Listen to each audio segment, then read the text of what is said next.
Alors, premièrement, je dois... Alors, permettez-moi, cher externe, de vous souhaiter la bienvenue au niveau de service de cardiologie de l'hôpital central de l'armée pour cette rotation P5 qui survient dans des conditions difficiles du Covid-19 et dans des conditions de confinement.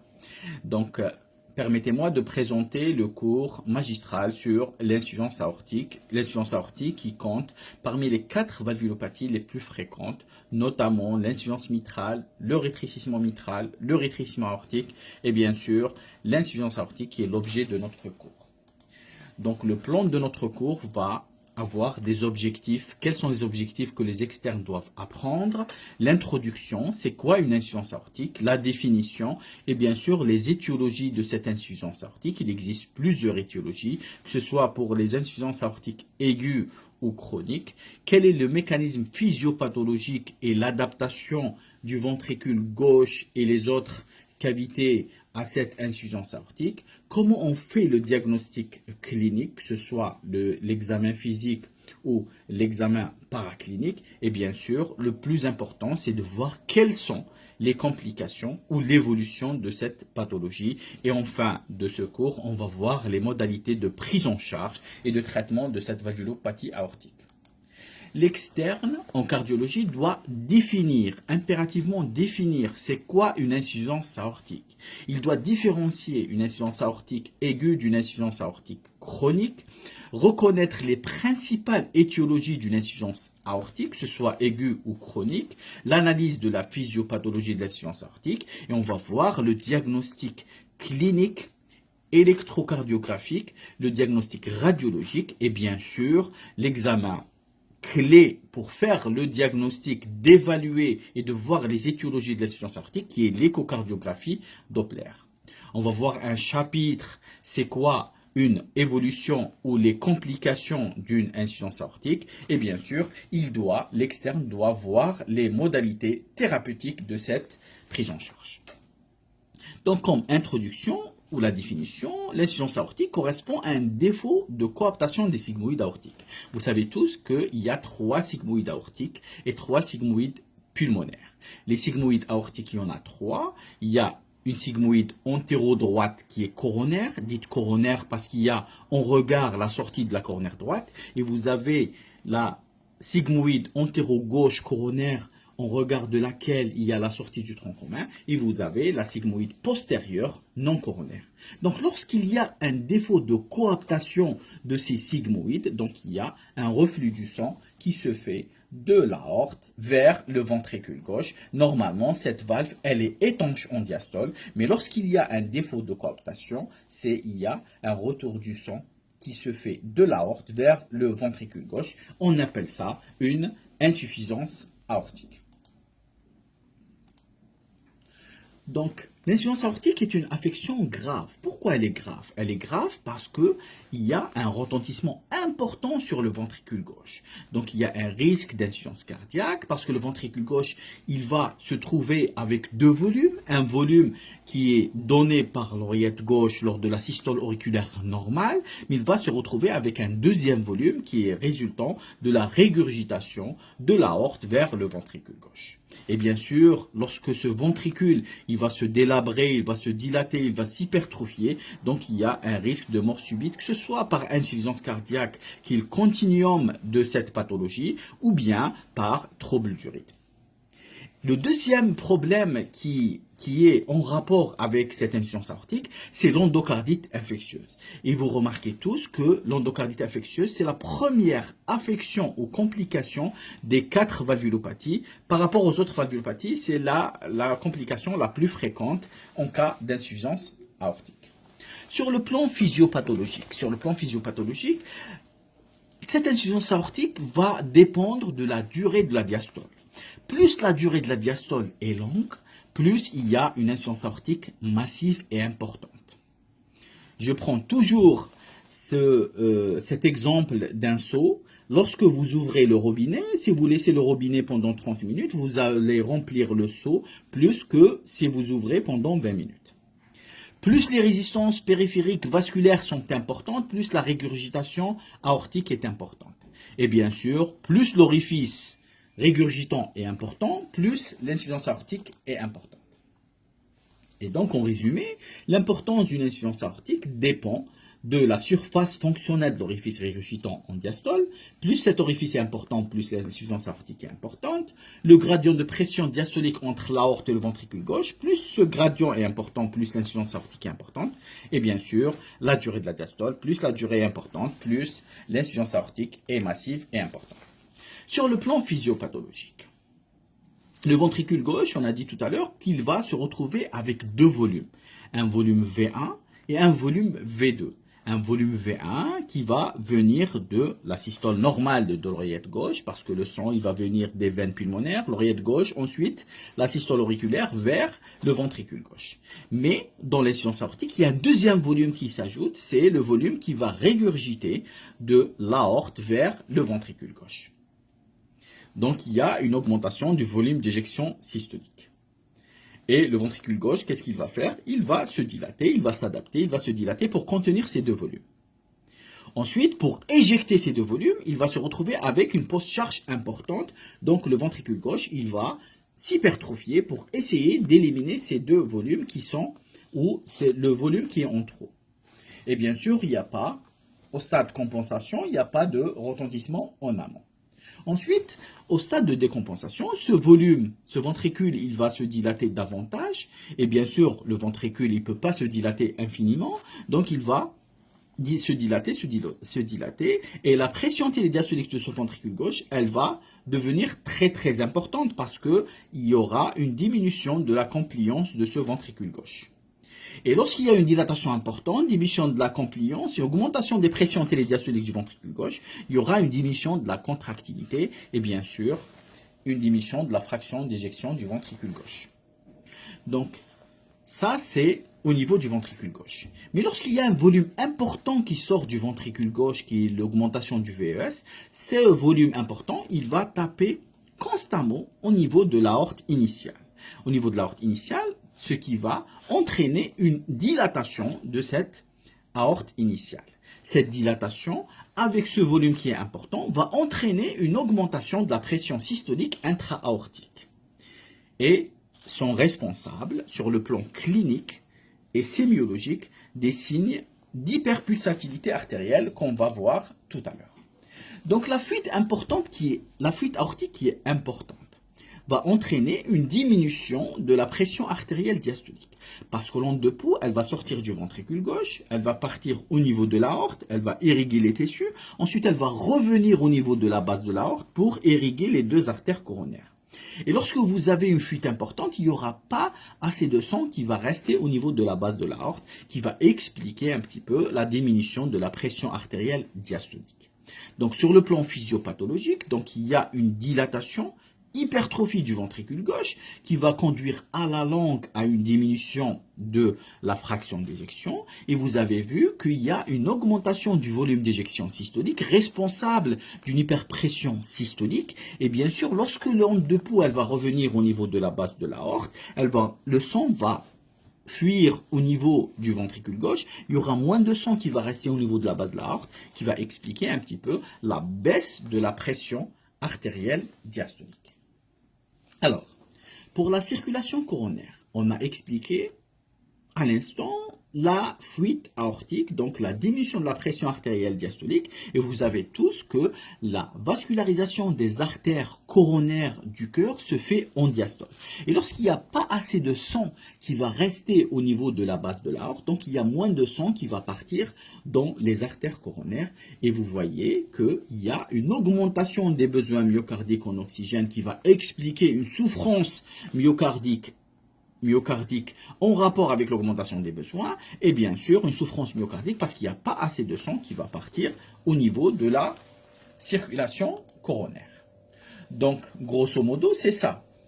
Donc le ventricule gauche en cas d'insuffisance aortique, le ventricule gauche il va recevoir deux volumes, un premier volume qui va venir de l'oreillette gauche et un deuxième volume qui va régurgiter de l'aorte vers le ventricule gauche qui va définir une insuffisance aortique. Donc le ventricule gauche, il va se retrouver avec deux volumes.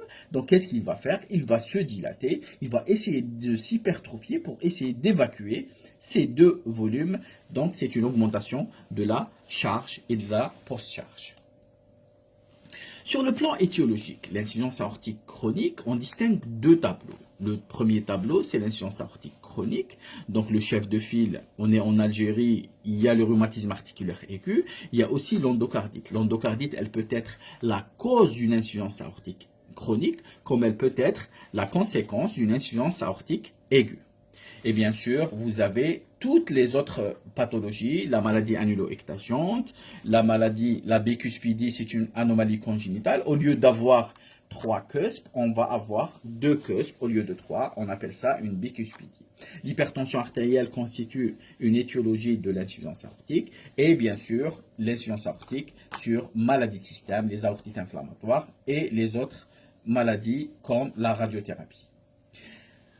La maladie annulo-ectasiante ou le syndrome de Marfan, c'est des patients qui sont longilignes, qui sont grands, ils ont un excès de collagène et de tissu élastique, donc la valve, elle va devenir très très souple et l'aorte, au lieu d'avoir une texture musculaire importante, elle va avoir une texture élastique et fibrinogène importante. Donc l'aorte, qu'est-ce qu'elle va faire? Elle va se dilater, et lorsqu'elle va se dilater, elle va entraîner une dislocation entre les valves.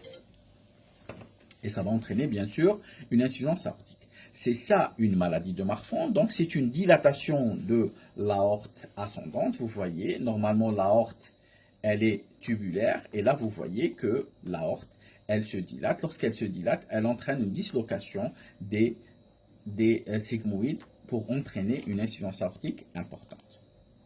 Donc c'est ça la maladie de Marfan. C'est des gens qui ont une luxation du cristallin. Ils peuvent faire parce que les articulations sont très riches en collagène et en fibres élastiques, ils peuvent avoir des déformations qui sont assez importantes.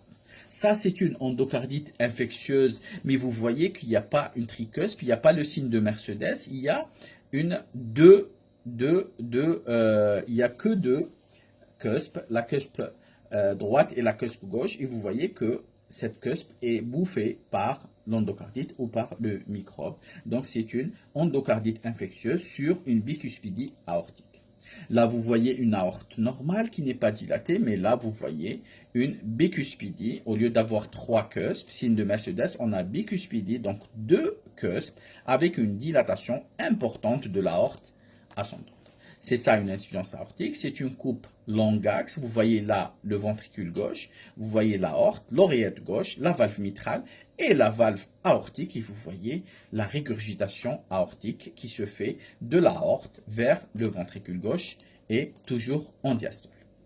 Donc le diagnostic positif, il ne faut pas compter sur les symptômes, sur la dyspnée, parce que l'insuffisance aortique reste longtemps asymptomatique. Et vous avez vu qu'il y a quand même une adaptation qui est très très importante du ventricule gauche. Le ventricule gauche, il va se dilater pendant plusieurs années. Donc, un patient qui est asymptomatique, ça ne veut pas dire que son insuffisance aortique n'est pas importante. Les circonstances de découverte d'une insuffisance aortique, puisqu'elle reste longtemps asymptomatique, c'est une insuffisance aortique qui reste longtemps asymptomatique. On peut faire le diagnostic sur un examen clinique. En ausculte, on trouve un souffle, ou bien à la radiographie, on trouve un gros cœur, ou bien à l'ECG, on trouve une hypertrophie ventriculaire gauche de type diastolique. Les signes fonctionnels d'une insuffisance aortique qui reste quand même longtemps bien tolérés, c'est la dyspnée d'effort. Vous avez les 4 stade de la dyspnée d'effort de la Niga-Kasha. Stade 1, c'est la dyspnée aux efforts très très importantes, violentes. Stade 2, dyspnée d'effort. Stade 3, au moindre effort. Et stade 4, dyspnée de repos. Et bien sûr, on peut avoir de l'angor spontanée ou d'effort. On a expliqué tout à l'heure pourquoi on a de l'angor, c'est-à-dire une douleur thoracique, soit par augmentation des besoins du ventricule gauche parce qu'il devient très hypertrophié, très dilaté, ou bien par diminution d'apport parce qu'il y a une baisse importante de la pression artérielle diastolique. On a vu que les artères coronaires sont irriguées au moment de la diastole. Ou bien, on peut découvrir une insuffisance aortique à l'occasion d'une complication, par exemple un œdème aigu du poumon, en cas d'insuffisance ventriculaire gauche, en cas d'endocardite infectieuse qui peut démasquer une insuffisance aortique, une dissection de l'aorte, lorsque votre aorte va être dilatée. Donc il y a un risque à l'occasion d'un ACO hypertensif d'avoir une dissection de l'aorte, c'est-à-dire un clivage de l'intima de l'aorte, et ça peut donner une dissection de l'aorte. Et bien sûr, à l'occasion d'une mort subite, et là c'est un diagnostic post-mortem. Comme signe fonctionnel, la dyspnée d'effort, c'est le principal symptôme. On a dit tout à l'heure que le ventricule gauche va se dilater. Il va se dilater. Ensuite, il n'y a pas moyen de se dilater, donc il y a une augmentation de la pression télédiastolique de ce ventricule gauche. Cette pression télédiastolique, elle va agir sur quoi? Elle va agir en amont de cet obstacle, c'est-à-dire au niveau de l'oreillette gauche. La pression au niveau de l'oreillette gauche, elle va augmenter, et cette pression au niveau de l'oreillette gauche, elle va se retentir en amont, c'est-à-dire sur l'artère, les veines pulmonaires. Elle va entraîner une augmentation des pressions au niveau des veines pulmonaires. Lorsqu'il y a une augmentation de la pression hydrostatique au niveau des veines pulmonaires, vous allez voir une augmentation de pression hydrostatique au niveau des veines pulmonaires. Vous allez voir qu'il y a une extravasation du sang qui va se faire des veines pulmonaires vers le parenchyme pulmonaire et va entraîner une inondation des artères du poumon et ça va entraîner une dyspnée. La crise angineuse, on a expliqué les deux mécanismes de la douleur thoracique en cas d'insuffisance aortique. On peut avoir des palpitations ou bien de la syncope. Il y a aussi les signes d'insuffisance cardiaque. Les signes d'insuffisance cardiaque, il y a les signes d'insuffisance cardiaque gauche qui sont surtout la dyspnée du stade 1 vers le stade 4 et vous avez la tachycardie. C'est deux signes pathognomoniques d'une insuffisance cardiaque gauche. Et vous avez aussi les signes d'insuffisance cardiaque droite qui sont ou bien à l'occasion d'une mort subite. Donc l'examen clinique, c'est un examen qui est clé quand même, c'est l'auscultation, surtout l'auscultation, mais on peut, à la palpation, si le ventricule gauche est dilaté, on peut avoir un choc de pointe étalé et violent, et un choc en dôme, il est dévié en bas et à gauche, parce que le ventricule gauche, il va se dilater, il va se développer en bas et à gauche. Et le signe pathognomonique, c'est le souffle holodiastolique de régurgitation. Il est ausculté en général au niveau du foyer aortique, qui est situé au niveau de à 2 cm ou au ras du sternum du côté droit, parce qu'on ausculte l'insuffisance aortique du côté droit, donc du côté droit, ou bien au niveau du foyer d'herbe, c'est-à-dire le long du bord gauche du sternum. Et bien sûr, lorsque le souffle est holodiastolique de régurgitation, il y a c'est en rapport avec une insuffisance aortique qui est quand même importante. Donc le souffle, il commence par le B2. Après le B2, il est sous forme losangique, il disparaît avant le B1. Et lorsque le souffle est entre le B2 et le B1, c'est-à-dire il remplit le B1 et B2, donc c'est un souffle holodiastolique. Et le souffle holodiastolique, doux, humé et aspiratif, et il est en rapport avec une insuffisance aortique qui est importante. Maintenant, on va essayer de voir quels sont les souffles ou les bruits accompagnateurs d'une insuffisance aortique. Donc le souffle principal, c'est un souffle de régurgitation. Il est entendu, il est ausculté au niveau du foyer aortique, en position assise, penché en avant. C'est ça l'auscultation d'une insuffisance aortique. Mais c'est un souffle qui est diastolique, qui est doux, humé, aspiratif, parfois difficile à entendre, mais on peut ausculter des signes accompagnateurs comme le souffle systolique éjectionnel. Il va simuler quand même un rétrécissement aortique, mais il ne va pas simuler un rétrécissement aortique en rapport avec un défaut d'ouverture des valves aortiques, mais vous avez vu qu'il y a un volume important qui va être éjecté du ventricule gauche du fait d'avoir deux volumes à l'intérieur du ventricule gauche. Ce volume important, il va sortir à travers d'un orifice normal. Il va simuler un rétrécissement aortique. Vous avez le clic protosystolique et plus rarement le pistol shot, c'est-à-dire le bruit d'ouverture des sigmoïdes aortiques. Et d'ouverture et le claquement de ce bruit, de ce volume qui est important, il se claque à chaque fois au niveau de la paroi de cette neuropathie aortique. Le signe le plus important, c'est le roulement d'Austin-Flint. Le roulement d'Austin-Flint, c'est une régurgitation aortique importante qui se fait au moment où les valves mitrales sont ouvertes. Et ce flux de régurgitation va entraîner une